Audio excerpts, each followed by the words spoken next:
بسم اللہ الرحمن الرحیم۔ معزز سامعین کرام، میرے محترم بزرگوں اور دوستوں، اس زمانے میں انسان چھوٹے گناہ کے مقابلے میں بڑے بڑے گناہ کچھ زیادہ ہی کرتا ہے۔ مثال کے طور پر نماز نہ پڑھنا، غیبت کرنا، جھوٹ بولنا، گالی دینا، وعدہ خلافی کرنا، داڑھی کاٹنا یا صاف کروانا، عورتوں کا بے پردہ گھومنا، میوزک اور گانے سننا، مردوں کا عورتوں کی طرح یا عورتوں کا مردوں کی طرح لباس پہننا یا ان جیسی شکل و صورت بنانا، کسی کا عیب تلاش کرنا، امانت میں خیانت کرنا، سود اور رشوت لینا اور دینا، تکبر، حسد اور گھمنڈ کرنا، شراب پینا، حرام مال کھانا، پڑوسی کو ستانا، اس جیسے جو بھی کام ہو سکتے ہیں ان کو کرنا، یہ سب بڑے گناہ کہلاتے ہیں۔ جو آدمی گناہ کرتا ہے اس کا دنیا میں بھی نقصان ہوتا ہے اور آخرت میں بھی نقصان ہوتا ہے۔ اور یہ بات یاد رکھیے، دنیا کی سب سے بڑی دولت دل کا سکون ہے۔ اس سے بڑھ کر دنیا میں کوئی اور دولت ہو ہی نہیں سکتی۔ جو آدمی گناہ کرتا ہے تو اللہ رب العزت سب سے پہلے اس کو دنیا میں 6 سزائیں دیتے ہیں۔ سب سے پہلی سزا اس کے دل سے چین و سکون جیسی دولت چھین لیتے ہیں۔ دوسری سزا اس کے مال میں سے برکت اٹھا لیتے ہیں۔ تیسری سزا اس کی عمر میں برکت نہیں ہوتی۔ چوتھی سزا اس کے چہرے سے رونق کو چھین لیتے ہیں۔ اور پانچویں سزا اس کے اکثر کاموں میں دشواری پیدا ہوتی ہے۔ اللہ رب العزت اس سے نیک کام کی توفیق چھین لیتے ہیں۔ اور جو گناہ کو گناہ ہی نہیں سمجھتا تو اللہ رب العزت سب سے پہلے اس کو یہ سزا دیتے ہیں کہ اس سے توبہ کی توفیق چھین لیتے ہیں، اور مصیبت اور پریشانی کے وقت اس کی دعائیں قبول نہیں ہوتی۔ کبھی نصرت نہیں ملتی در مولا سے گندوں کو، کبھی نصرت نہیں ملتی در مولا سے گندوں کو، کبھی ضائع نہیں کرتا خدا اپنے بندوں کو۔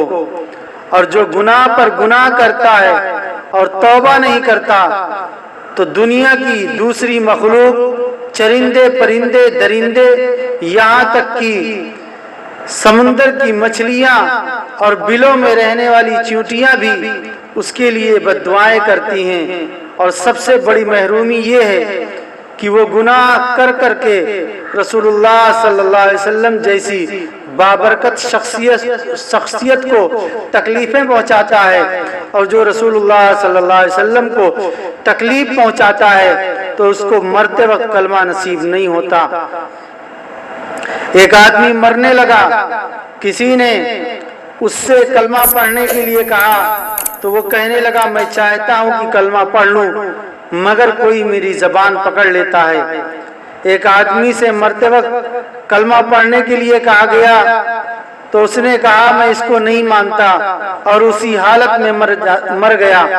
ایک حدیث میں آتا ہے جب آدمی گناہ پر گناہ کرتا ہے تو اس کا دل بالکل سیاہ ہو جاتا ہے، اور جس کا دل بالکل سیاہ ہو جاتا ہے تو گناہ اس کے دل میں بالکل رچ بس جاتا ہے، اور جس کے دل میں گناہ بالکل رچ بس جاتے ہیں تو مرتے وقت اس کی زبان سے وہی نکلتا ہے جو اس کے دل میں ہوتا ہے۔ عربی میں مقولہ ہے کل اناء یترشح بما فیہ، کہ برتن سے وہی نکلتا ہے جو اس میں ہوتا ہے۔ جب آدمی کے دل میں گناہ ہوگا تو مرتے وقت اس کی زبان سے گناہی کی باتیں نکلیں گی۔ ایک آدمی مرتے وقت کہنے لگا کہ میں کلمے کو نہیں مانتا، لوگوں نے اس سے کہا کلمہ پڑھو تو اس نے گانا شروع کر دیا۔ ایک آدمی مرتے وقت ہی کہہ رہا تھا کہ شراب کی ایک جام اور پلا دو، شراب کی ایک جام اور پلا دو، اور اسی حالت میں وہ مر گیا۔ میرے عزیز ساتھیو، جب کوئی بندہ گناہ کرنے کا ارادہ کرتا ہے تو اس کے دل میں چند قسم کے خیالات ابھر کر سامنے آتے ہیں۔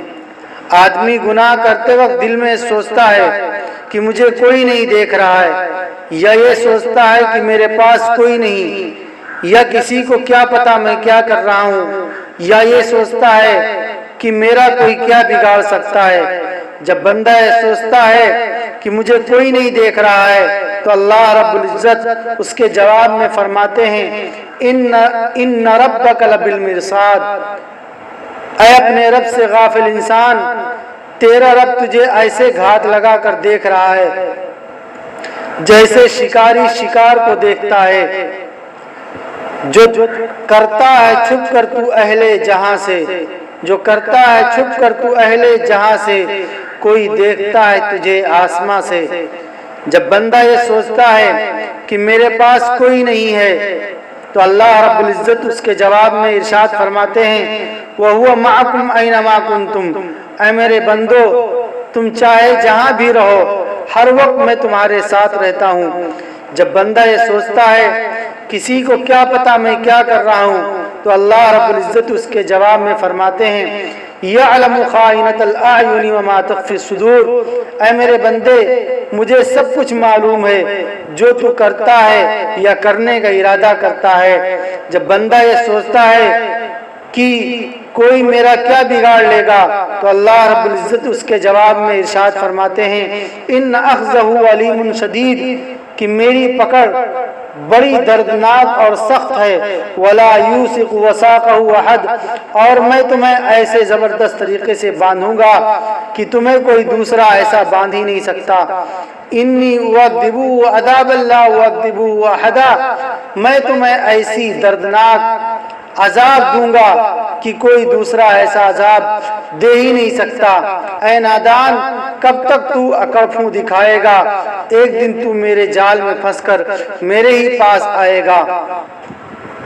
ایک مرتبہ حضرت لقمان رضی اللہ عنہ نے اپنے بیٹے کو نصیحت کرتے ہوئے فرمایا اے میرے بیٹے، جب تمہارا ارادہ کسی گناہ کے کرنے کا ہو تو گناہ کو کرنے کے لیے ایسے مقام کو تلاش کر کہ جہاں اللہ اور اس کے فرشتے نہ دیکھتے ہوں۔ اگر ایسا کوئی مکان نہ ملے تو گناہ سے بچ۔ جس طرح تم اپنوں اور بیگانوں سے شرم کرتے ہو اسی طرح خدا سے بھی شرم کرو، اور خدا سے تو ادنا سے ادنا جانور بھی خوف کھاتے ہیں، ڈرتے ہیں، تو انسان ہے، انسان کو اور ہی زیادہ ڈرنا اور خوف کھانا چاہیے۔ وآخر دعوانا الحمدللہ رب العالمین۔